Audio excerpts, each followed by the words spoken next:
Dati si Kimwell Malana, nag-iimay siya ng kamote. Mushroom.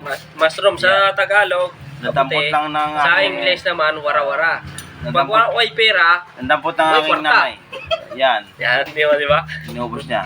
Titikman natin mamaya pagluto niyan. Yan, si Kimwell na magikero. Bukas wala na ako. Isama mo yun sa kanayon. Isama mo sa kanayon. Sa, Isang beses ko nang Yeah. itong buko. dito lang yan sa Pambulak di Arte Bulacan. Yan.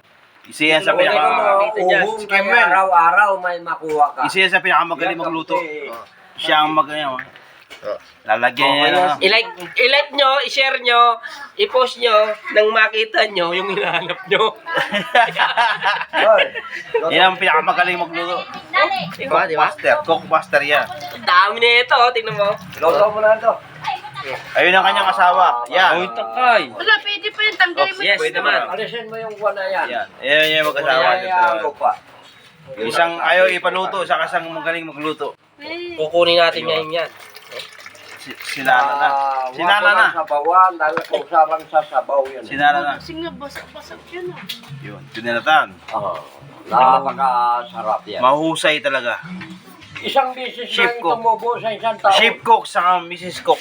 Chef cook saka Mrs. Cook. Malupit to. Malulupit yan. Malulupit to. Kaya mga- Pag natikman niya ito, baka di na kayo mulit. Baka umayaw na kayo.